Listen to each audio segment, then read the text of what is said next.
സഹോദരരെ, വിശുദ്ധ പൗലോസ്ലീഹ റോമാക്കാർക്ക് എഴുതിയ ലേഖനം 9-30 മുതൽ 10-4 വരെയുള്ള തിരുവചനങ്ങൾ.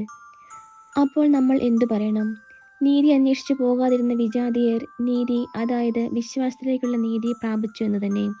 നിയമത്തിനധിഷ്ഠിതമായ നീതി അന്വേഷിച്ചു പോയ ഇസ്രായേലാകട്ടെ ആ നിയമം നിറവേറ്റുന്നതിൽ വിജയിച്ചില്ല. എന്തുകൊണ്ട്? അവർ വിശ്വാസത്തിലൂടെയല്ല, പ്രവൃത്തികളിലൂടെയാണ് അന്വേഷിച്ചത്. ഇടർച്ചയുടെ പാറമേൽ അവർ തട്ടി വീണു. ഇതാ, തട്ടി വീഴുന്ന കല്ലും ഇടർച്ചയ്ക്കുള്ള പാറയും സിയോനിൽ ഞാൻ സ്ഥാപിക്കുന്നു. അവനിൽ വിശ്വസിക്കുന്നവർക്ക് ലജ്ജിക്കേണ്ടി വരികയില്ല എന്ന് എഴുതപ്പെട്ടിരിക്കുന്നു.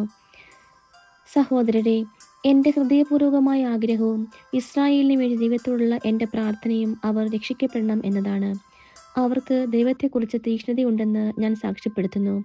ആ തീക്ഷ്ണത ശരിയായ അറിവിൻ്റെ അടിസ്ഥാനത്തിലല്ലെന്നേ ഉള്ളൂ. എന്നാൽ ദൈവത്തിൻ്റെ നീതിയെക്കുറിച്ച് അവർ അജ്ഞരാകൊണ്ടും തങ്ങളുടെ തന്നെ നീതി സ്ഥാപിക്കാൻ വ്യഗ്രത കാണിക്കുന്നതുകൊണ്ടും ദൈവനീതിക്ക് അവർ കീഴ്വഴങ്ങിയില്ല. വിശ്വസിക്കുന്ന ഏതൊരുവനും നീതീകരിക്കപ്പെടുന്നതിന് ക്രിസ്തു നിയമത്തെ പൂർത്തീകരിച്ചിരിക്കുന്നു. നമ്മുടെ കർത്താവായ മിശിഹായ്ക്ക് സ്തുതി. സഹോദരരെ, വിശുദ്ധ ലൂക്ക എഴുതിയ സുവിശേഷം 2-ാം അധ്യായം 22 മുതൽ 38 വരെയുള്ള തിരുവചനങ്ങൾ. മോശയുടെ നിയമം അനുസരിച്ച് ശുദ്ധീകരണത്തിലുള്ള ദിവസങ്ങൾ പൂർത്തിയായപ്പോൾ അവർ അവനത് കർത്താവിന് സമർപ്പിക്കാൻ ജെറുസലേമിലേക്ക് കൊണ്ടുപോയി. കടിഞ്ഞൂൽ പുത്രന്മാരൊക്കെയും കർത്താവിൻ്റെ പരിശുദ്ധൻ എന്ന് വിളിക്കപ്പെടണമെന്നും ഒരു ജോഡി ചെങ്ങാലികളെയോ 2 പ്രാവിൻ കുഞ്ഞുങ്ങളെയോ ബലിയർപ്പിക്കണമെന്നും കർത്താവിൻ്റെ നിയമത്തിൽ പറഞ്ഞിരിക്കുന്നതനുസരിച്ചാണ് അവർ അങ്ങനെ ചെയ്തത്. ജെറുസലേമിൽ ശിമിയോൻ എന്നൊരുവൻ ജീവിച്ചിരുന്നു. അവൻ നീതിമാനും ദൈവഭക്തനും ഇസ്രായേലിൻ്റെ ആശ്വാസം പ്രതീക്ഷിച്ചിരുന്നവനുമായിരുന്നു. പരിശുദ്ധാത്മാവ് അവൻ്റെ മേലുണ്ടായിരുന്നു. കർത്താവിൻ്റെ അഭിഷിക്തനെ കാണുന്നവരെ മരിക്കുകയില്ല എന്ന് പരിശുദ്ധാത്മാവ് അവന് വെളിപ്പെടുത്തിയിരുന്നു. പരിശുദ്ധാത്മാവിൻ്റെ പ്രേരണയാൽ അവൻ ദേവാലയത്തിലേക്ക് വന്നു. നിയമപ്രകാരമുള്ള അനുഷ്ഠാനങ്ങൾക്കായി ശിശുവായ യേശുവിനെ മാതാപിതാക്കന്മാർ ദേവാലയത്തിൽ കൊണ്ടുചെന്നു. ശിമിയോൻ ശിശുവിനെ കയ്യിലെടുത്ത് ദൈവത്തെ സ്തുതിച്ചുകൊണ്ട് പറഞ്ഞു, കർത്താവേ, അവിടുത്തെ വാഗ്ദാനം അനുസരിച്ച് ഇപ്പോൾ ഈ ദാസനെ സമാധാനത്തിൽ വിട്ടയക്കണമേ.